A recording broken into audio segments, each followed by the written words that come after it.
Are you struggling in your faith? Are you pretending you're happy but stuck in a spiritual rut? Are you tired of listening to famous pastors and preachers who make it sound so easy? Welcome to Broken Catholic, the #1 Protestant and Catholic voice in America. I talk about the important things that nobody else is talking about, like how to align with God's plan for your life, because I believe this is where 90% of Christians get stuck. And I tackle the negative self-talk that we all secretly struggle with but won't admit. My guests are brave Protestants and Catholics who share their struggles, their fears, and their daily holy habits that help them win in their spiritual lives. I'm your host, your coach, your friend, Joseph Warren. I'm also a broken Catholic and former atheist, and a spiritual coach to Christian business owners and CEOs who are married with children. This show was created for you, the broken Catholic who's pushing to get your spouse, your kids, and yourself to heaven. Wherever you are in your spiritual journey, you're just one surrender prayer away. Today, my featured guest is Father Leo Patalinghug. He is a priest member of a community of consecrated life, Voluntas Dei, the will of God. He is the creator and founder of an international food and faith movement called Plating Grace, and founder and chair of the nonprofit group, The Table Foundation. He is a best-selling author, acclaimed international speaker, host for radio, podcast, and a weekly international food and faith show on EWTN, Savoring Our Faith. His unique background as a chef and his previous experience as a 2-time black belt martial arts instructor and former award-winning breakdancer and choreographer has earned the attention of major media outlets, including the Food Network, where he won Throwdown with Bobby Flay. Now, Father Leo's mission to see food as a gift from God, to nourish your family, and to strengthen relationships is making this world a better place, one meal at a time. You can find Father Leo at platinggrace.com. That's platinggrace.com. Father Leo, welcome to Broken Catholic, the #1 podcast on iTunes for Protestants and Catholics. Go ahead and fill in some of the gaps in that intro, would you? Oh, you did a great job, and your pronunciation of the Filipino language and my last name was spot on. There you go. It was great. No, it's exactly who I am. A lot of people don't fully understand how food and the priesthood work together. But have you seen us priests lately? We like to eat, okay? And so we'll be able to kind of flesh out everything. And I'm just glad to be a part of your show. Thanks for having me. You're welcome. Let's get right into it. But before we do, take a minute and share something personal about you that very few people in your clergy life actually know. I think the #1 thing is probably just my background, which you kind of announced. I shouldn't be a priest. My brother should be a priest. He's the nice one in the family, but he has like 7 impediments, his wife and 6 kids, right? So I'm it. And God uses broken people. So you'll get my brokenness as we continue to have this conversation. But the reason why I do what I do is because I didn't go to seminary and study the same level as a doctor would in order to have a cooking show. I mean, that's just stupid, to be honest with you. It just sounds dumb. But I believe that God divinely appointed all of this, because on the day that I was ordained, you get like this little holy card. You pick out a sacred image. For me, it was the crucifixion scene. And on the back of it, I just simply had from John's Gospel 21, it says, "Do you love me?" And so this is years before I started doing the cooking thing. And if you know the Bible even just a little bit, you might remember how Jesus asked St. Peter, "Do you love me?" 3 times. And then every time Peter said, "Yes, yes, yes, I love you." And Jesus responds 3 times back and says, "Then feed my sheep." Not many people know that, but that was like the holy card in the Bible quote that I use way before Plating Grace was even a twinkle in my eye. Such an interesting parallel. Feed my sheep. And you took it literally. Oh, yeah. And you said, well, based on my background, chef, I cook. It's what I do. Yeah. So how do I feed God's sheep, not just spiritually, but physically as well? So was there pushback from your superiors? Oh, for sure. I mean, yes and no. I mean, they've had my cooking. So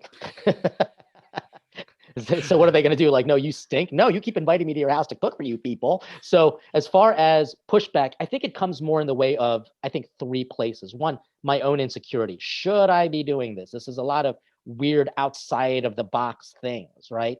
Then there were slight pushback from people who think that God should be locked in a box, that priests should only do this, that you can't be a good priest if you do that. And then there were some people, certainly in the upper echelons of the church, where if you're, I'll just say it, if you're more popular than they might not necessarily like you, because they're in charge, not you. And so if anyone's face should be associated to the church, it should be theirs, not some little Filipino cooking guy. So that might have been the pushback. I don't think that was really an issue, but you could feel tension sometimes when people would, like, at a big event, be wanting to do selfies with me and not the cardinal over there, for example. Who knows? So your own insecurities, the pushback inside of you, should I do this? It's scary. It's scary showing yourself. It's scary putting yourself into the public eye. I remember the first time I wrote a book, it's like putting yourself out naked before the world. How did you get past that? Because that's not just something that is exclusive to you, obviously, or to any priest, but we all struggle with that. When God wants to use us, and for some of us, he wants to use us in the public square, how do we get past our own humanity that's fighting and saying, no, no, no, my will be done, and really choose God's will to expand us and raise us up?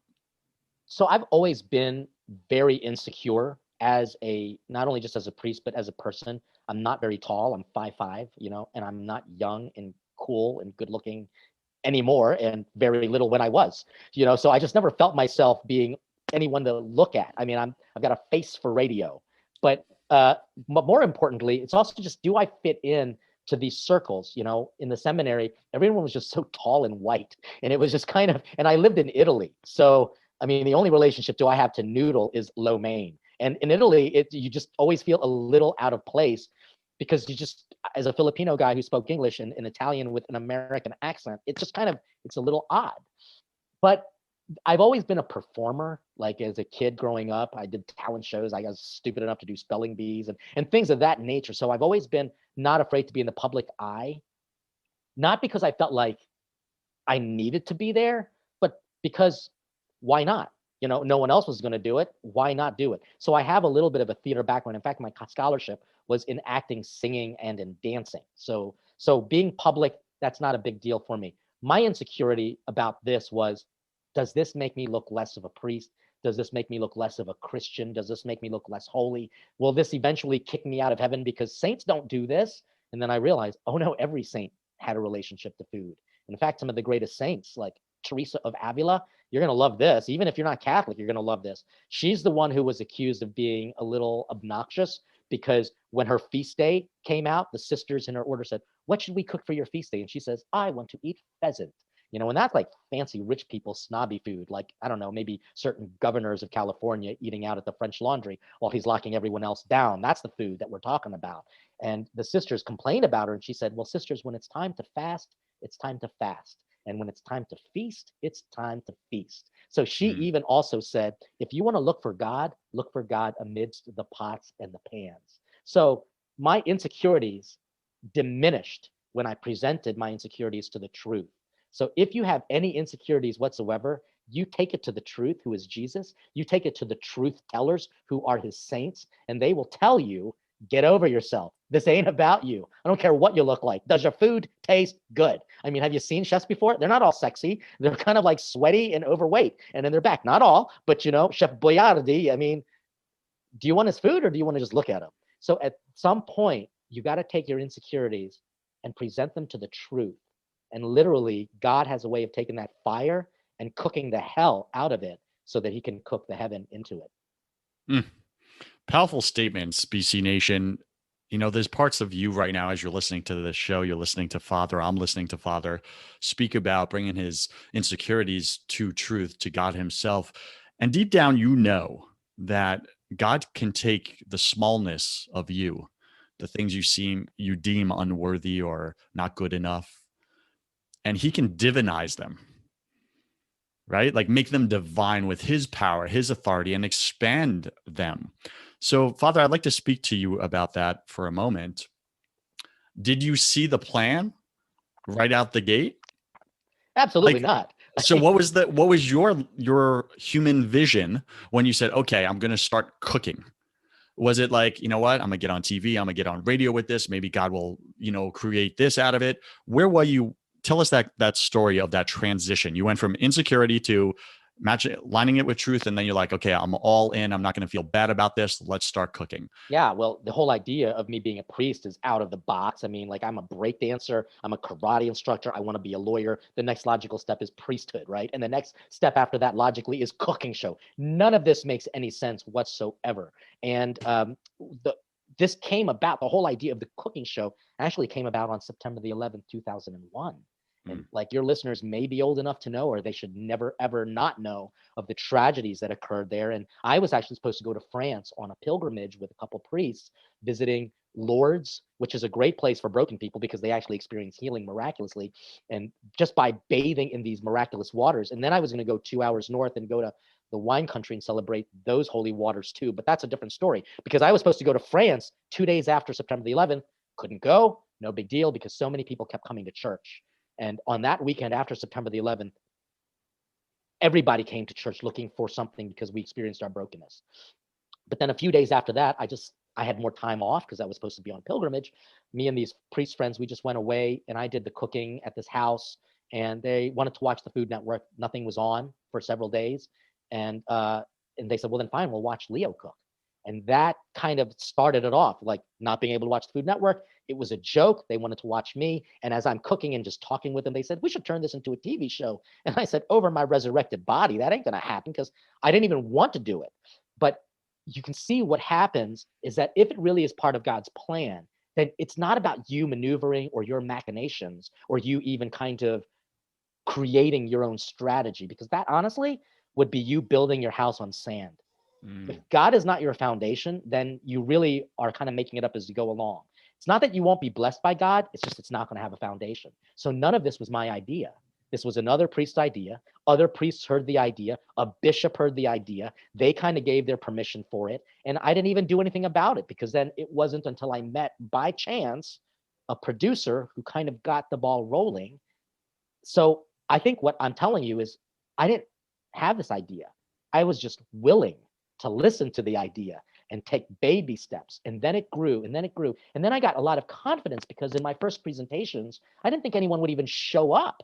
Like, I started doing speaking tours and people were booking me, and I'm like, I mean, I'll go, you're going to pay me, so I'm going to go.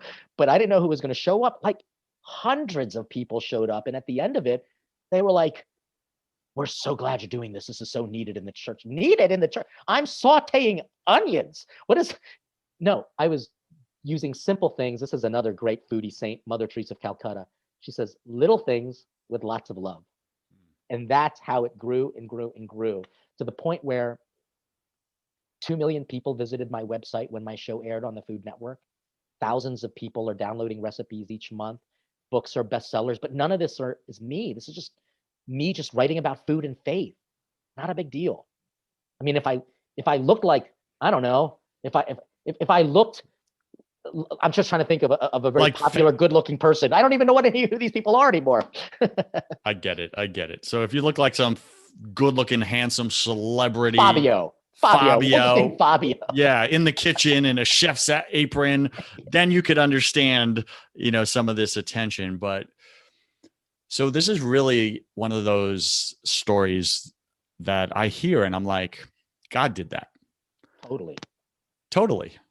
Right? Because you couldn't have devised that plan.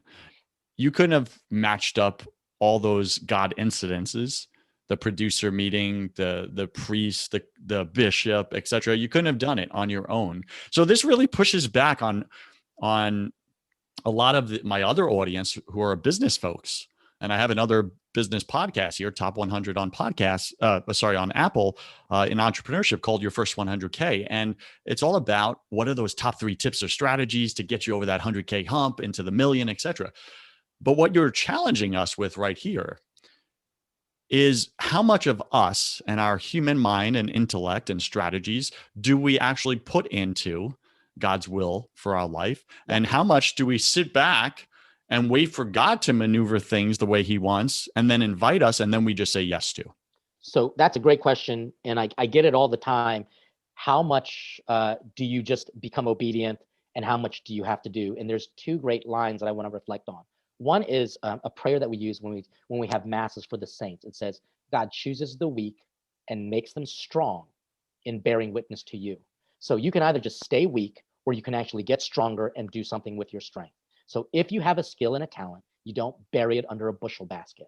You put it on the lampstand for all the world to see. So you have to put yourself out there. Once you feel this call, you cannot sit back, because if not, God is going to make you use it, kicking and screaming.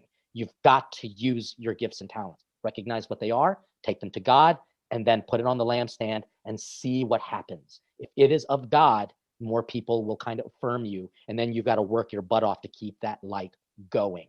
You don't just simply light it and keep it. No, you got to bring oil. You got to bring fire. You have to bring it to the darkness. You got to do something with that light. The second quote is something that's like, we've all heard it before. Pray as if everything depended on God, and work as if everything depended on you. I have never worked harder in my life than I have in these past several months, especially of pandemic and COVID. You could be listening to this any time of the year, but in the 9 months of COVID, at least during the 2020 year, I've never worked harder in my life and made so little money. But at the same time, the work was fruitful. So if you are not working, then you do not deserve to eat. That's the Bible. So in creating content, in creating and producing film, and then also just making sure you're staying relevant to the news, and then literally listening to the hungers of the flock you're trying to feed. These are the tips that make any successful company successful. You've got to be listening to the hungers of your people, but also listening to a divine appointment, because they might want junk. God wants to give them a feast. How do you take that feast and turn it into something that they're used to? So I'll take vegetables and make it taste like chicken nuggets. That's what I've got to do. Mm. You spoke about being willing, one, to follow God's will, willing to take the raw talent that God has put in you and put it up on a lampstand for the world to see, and then work and get good at that craft, right? Develop that skill set. What if, though, the doors haven't opened yet for the skill set? What if it is God's will for you to use that talent, but it's not his timing yet? Oh, then keep knocking, and the door will be open. There is something about the virtue of patience, perseverance. I mean, at one point we thought, because the Food Network was just growing, we had sent them some sizzle reels, and they were like, this is awesome. But they never actually got back in touch with me at all. Like the producers actually sent them stuff, and they're like, this priest is awesome. He can cook, he can talk, he can be funny and all that stuff, but nothing once at all. And then all of a sudden, out of the blue, Rock Shrimp Productions, which is Bobby Flay's production company, they found me because I did a really silly thing. I took chicken nuggets and I turned it into an Asian fusion salad, and I cooked it with my nieces and nephews, and they saw that. But that came out of the blue. I wasn't even looking for it. So you put it out there, you put the bait out there, but then you realize, is this something that's going to be making you money? Because we do have to live off of this. So for many years, I wasn't making a dime off of the work that I did. And still now, I'm only making a couple dimes, but I don't do it for the money. If you are doing it simply for money, then just get a job so that you have money and make this like a little sideline where you can gig. You've got to discern how much of this is going to take up your time. And only after 21 years of priesthood and doing the cooking thing for almost 15 years, do I realize, okay, I can actually create an organization that'll be more social justice oriented, where I can actually hire ex-convicts and I'll work with them on my food truck and just cool stuff like that. But I got to make sure that they can eat. I got to make sure that they can pay the bills. In other words, just don't be stupid. Don't hide behind faith. Just because you believe God asked you to do this, God never said he's going to pay you for it. There's a big difference between what God is asking you to do and what he's going to give to you in return. Big difference. Learn it.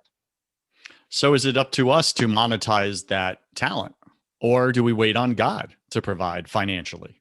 You've got to work as if everything depended on you and pray as if everything depended on God. If you've got a good product, people will pay for it. If it's not good, then you either have to make it better or realize that people just don't want it. And we do know, let's admit, how many mega pastors are mega millionaires because they know how to work their product, their brand. Like, I'm nowhere in that category, and I don't want to be in that category. But if I can feed billions of souls, and I'm working on it because I know I've already fed millions just with the number of people who visited the website, that's kind of payment enough.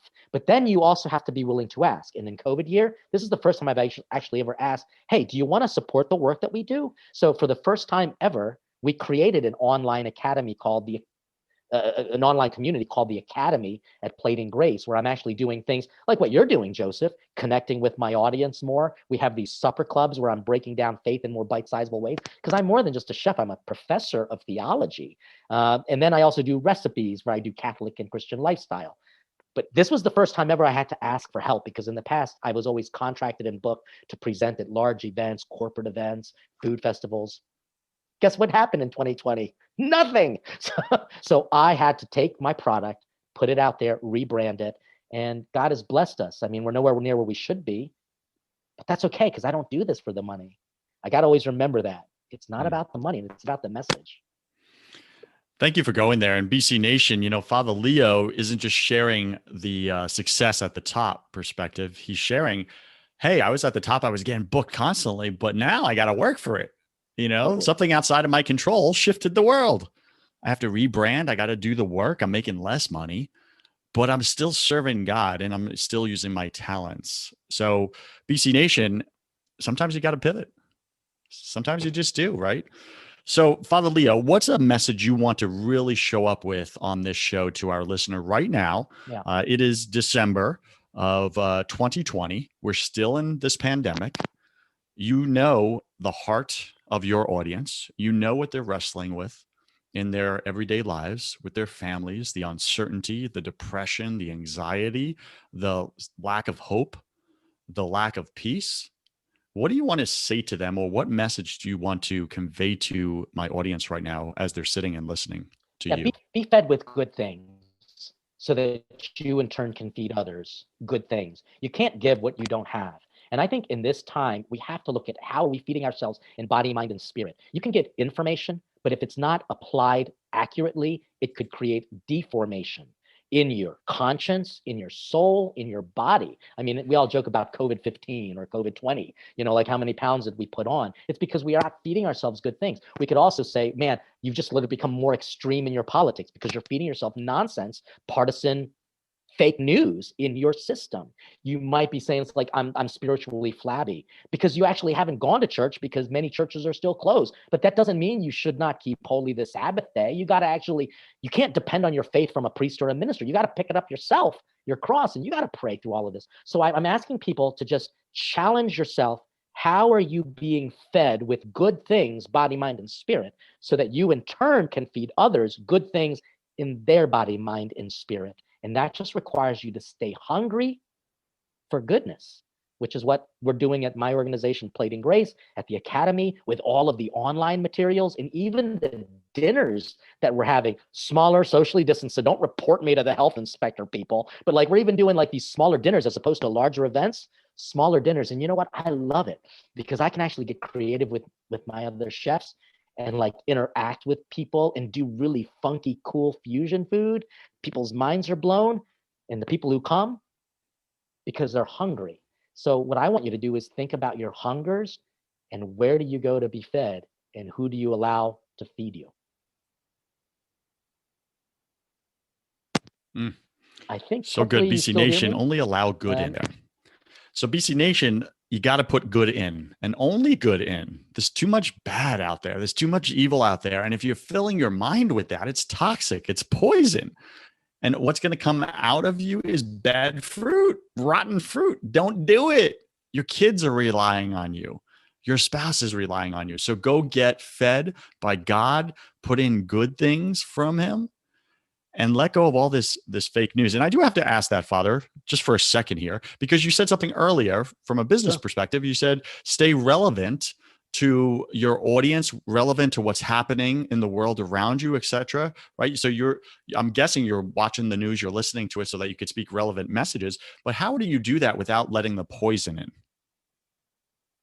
That is a great question. It's called discernment. And the same way a sommelier can discern, just simply smelling a glass of wine, what region, what kind of grape it is, and even the year.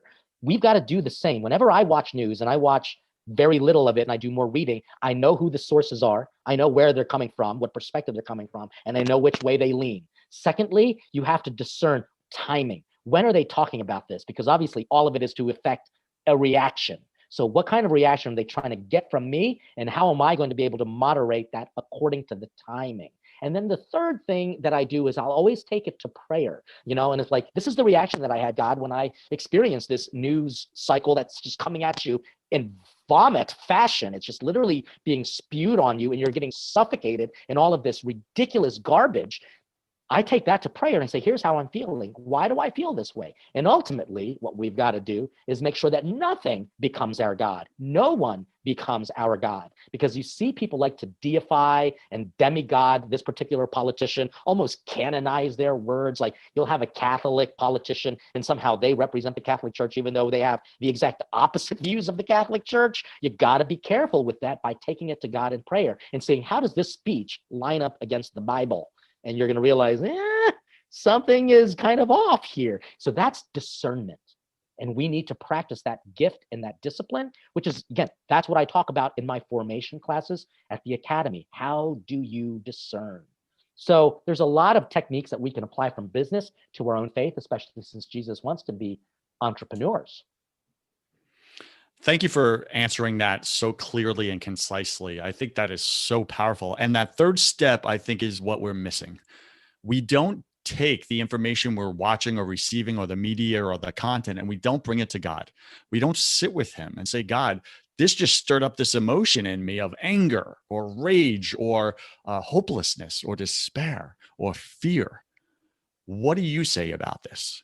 Yeah, you got to take that time. You're never going to get good in any craft, including prayer. That's why in the Catholic Church, we don't say go to worship. We say practice your faith. There's a real big difference in just worshiping God and practicing your faith. So like if a Twitter feed pisses you off, it takes 3 seconds to say, what am I feeling? Why? How do I need to react to this better? That's 3 seconds of my day. That doesn't take long at all. But for the bigger issues, that does take time. You're never going to get good at anything in a microwavable minute.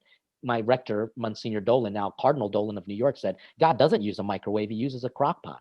And there's a big difference in the product of both of those cooking mechanisms. It'll be edible. One's just going to be a heck of a lot better. We live in a microwave society, though. And like this has been most of my own frustration in waiting for God's will and God's timing to show up in my life, because I'm expecting microwave timing for it to be realized in my life, while meanwhile, God is crock-potting my life, crock-potting the plan for my life. Thank you for that. That really put that into perspective. BC Nation, we're speaking with Father Leo, Patalinghug. You can find him at platinggrace.com, platinggrace.com. Father Leo, we're about to go into my favorite part of the show. I love saying this because you're a priest. Welcome to the confession round. I am going to ask you 10 quick fire questions. You'll have about 3 seconds to answer each. Don't overthink it. It's just for fun. Are you ready, sir? I am ready. What is your favorite thing about God? Food. What is your least favorite thing about God? Bitter sweetness. Yeah. Yeah, for sure. Sometimes he puts in those bitter herbs. It's good for digestion, but takes a while to digest. What are you most afraid of? Loneliness. That's very human. And I believe we're all struggling with something at any given moment of our life. It's just part of the human condition. Sure. What are you struggling with right now, either professionally or personally? I would say keeping focused, because it's so easy with everything going on right now. I'm probably not asking for all this, but this is God's honest truth. Keeping focused at the task at hand, because I'm working alone. I'm socially, physically distanced from everybody, and there's so much garbage swirling around. Keeping focused. The most peaceful place in a hurricane or in a storm is the eye in the center. But we get caught up in the peripheries. And if we just keep focused on Jesus, we'll not only be able to weather the storm, we'll be able to walk on water. Amen to that. What did you spend way too much time doing this year? Netflix. Guilty. What secret fear do you have about people? Oh, judgment. They're just not going to like me. Yeah, for sure. Very human, all of us. What do you wish you had learned sooner about God? Wow, that he was a foodie. I just learned that today, so thank you.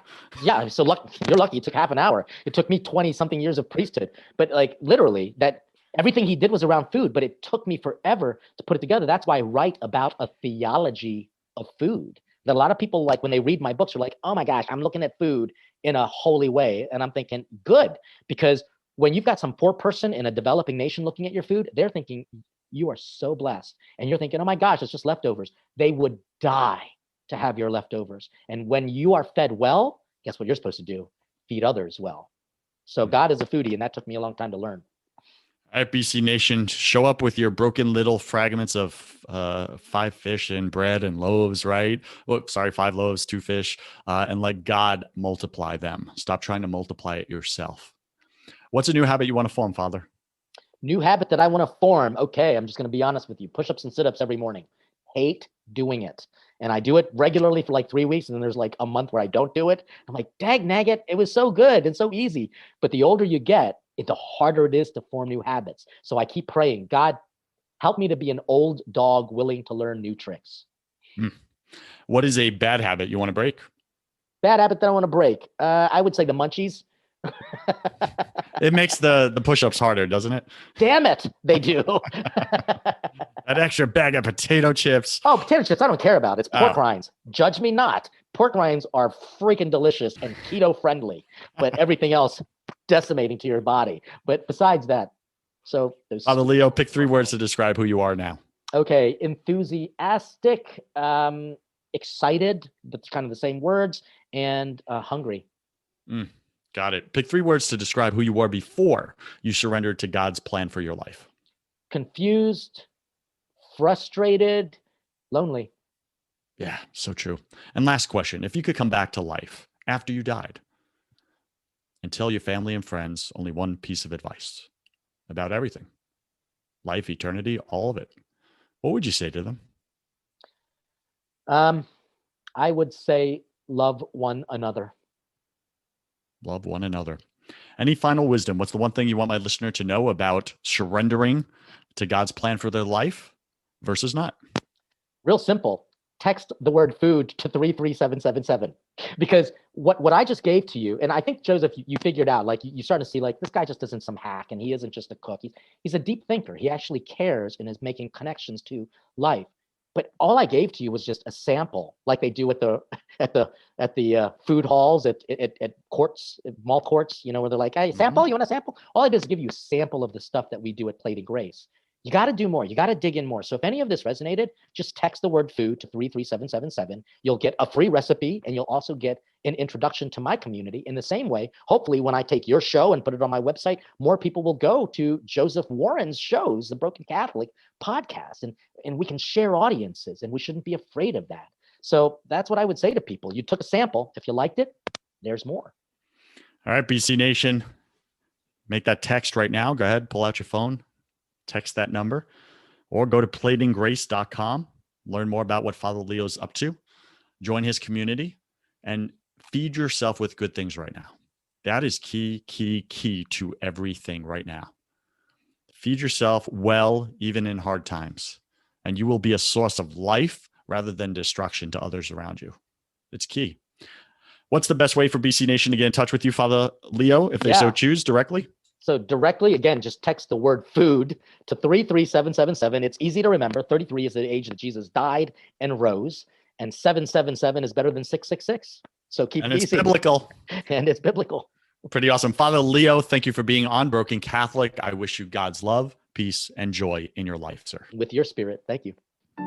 BC Nation, you cannot show up authentically in your life without building faith in your business.